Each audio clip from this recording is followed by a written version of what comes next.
So when I left my low-paying university job for a no-paying volunteer position as an at-home dad, I knew there would be hurdles.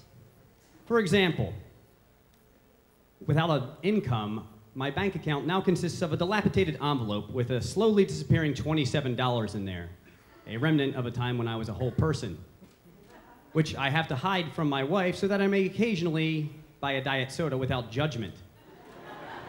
Also, I can no longer feign a cough on a random sunny Thursday just to go golfing, as there are no sick days, or vacation days, or lunch hours. And joining a workforce that is 96% female, though it sounds awesome in one kind of way, it's more like being the only guy at a K.D. Lang concert. Yeah. See, there's an unfortunate gender bias in my line of work that I don't necessarily disagree with. You know, a lot of the at-home mom groups in the DC area, they don't allow dads, and guys can be creepy. It's best just to avoid us as a whole. Yeah, I know, I'm sorry, I am one. So, but I honestly figured by now that I would have met a nice mom, gotten into her good graces, and infiltrated their private little group like Jane Goodall. So in this scenario, I suppose I'm the scientist and the at-home moms in the DC area are the chimpanzees. It's possible I lack the charm necessary to pull this off.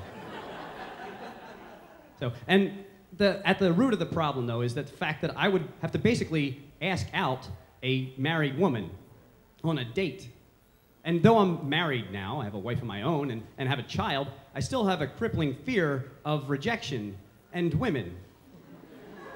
And so, and I don't even know what that would look like. You know, I have enough trouble, and the other asking out. Like, what is that, what's the next step? You know, are we just out on the playground talking and just like, hey, so your son's walking really well, how old is he? He's 13 months. Oh, great. Mabel's 15 months old. She's climbing on everything you know. Say, since we both have kids about the same age, how about we come over to your place with some Legos and wine and just see what happens? So, yeah, and we still go to the playground, we still go to baby book club at the library, and all the moms there are so great and so quick to tell us how great it is that you're a stay-at-home dad and the increasing number of stay-at-home dads these days, and how great the bond will be with your daughter, but no, you can't join our private little group. How silly of you to ask. So, and I think it's because it's easier. Like for example, what happens if we're out in an intimate little setting and the woman needs to breastfeed? And I know it's natural, but I've been at the playground and I'm watching little Mabel push her plastic lawnmower around, and all of a sudden I get eye contact with some woman, and it's like they're so good, they're so covert. It's like 5 or 6 seconds before I even realize that there's a baby anywhere under there, and I don't know what to do. I go into shock. I stare at my feet. I stare at the sun. I'm feigning a nasty hay fever attack. I just got to get out of there. I don't, and I know that's me. And this isn't about me. Her baby's hungry. She's not breastfeeding at me. It's just, but it's just something in me. I just, so anyway, and that's one of the plethora of reasons that they don't like dads in their group. So I get it. And of note is that there is an at-home dad group in the DC area. Yeah, but okay, good. But with 3.5% of the population comes 3.5% of the opportunity. So all their meetups seem to be down in Virginia. I'm on the other side of the Beltway. It's just inconvenient to get to for a 2-year-old toddler and a 39-year-old grown man that still require a midday nap. It's just tough for us to get there. So a friend asked recently, well, why even bother having a play date? Isn't it just enough to be with your daughter? Well, yes, though spending all this time with my daughter is enough to set my world aglow with a constant stream of undeniable love. Wouldn't it be better if there was somebody else there? Perhaps that could form complete sentences that also bring their steady stream of undeniable love into our already glowing world. I say yes.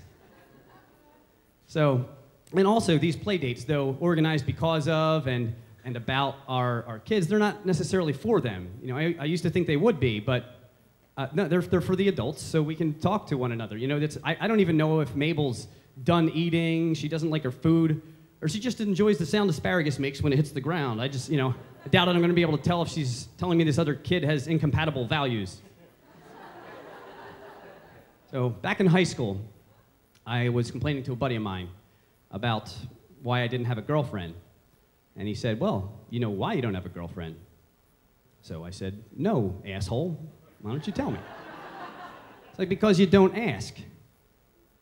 And he had a point, as did my wife when she brought up the same thing about this particular situation. She says, well, Dustin, why don't you just ask? I'm like, well, yeah, I know.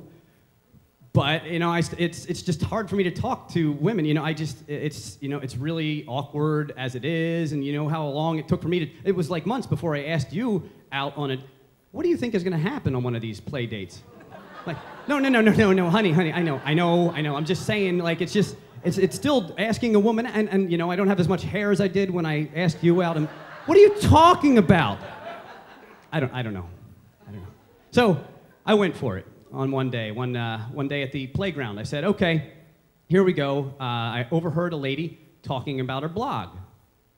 Hey, I have a blog too. DaddyNeedsANap.com, in case any of you have the internet. And so I said, okay, all right, I'm gonna go to, okay, Mabel, I need you to be on your best behavior right now, because Daddy is gonna go ask this pretty lady out, okay? Hey, I overheard you saying that you had a blog. So what is your website?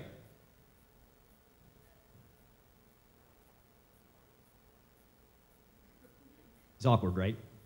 Well, it was 27 times worse when she did it to me that day. I was like, I felt like I did something wrong. I'm like, hey, I know I could use all the traffic I could get. I was just trying to help, and and she just, she furrowed her brow, she backed away, she looked at her friend. I'm like, I thought I was asking for a list of her ex-boyfriends. I'm like, so she begrudgingly told me if only, and I told her that I had a blog too, if only to make it seem less like I was trying to stalk her. And I never heard from her again, and she didn't ask for my website. She started going to a playground that was a little bit more out of the way, a little local playground, and which I found out because I checked her website, which I'm apparently now using to stalk her, affirming all the reasons they don't let us creepy guys into their group. Maybe these women are onto something. So Mabel and I will still continue to exist in our glowing world, going to the baby book club and the playground and the zoo and the pool, looking for a chimpanzee. Thank you, everybody.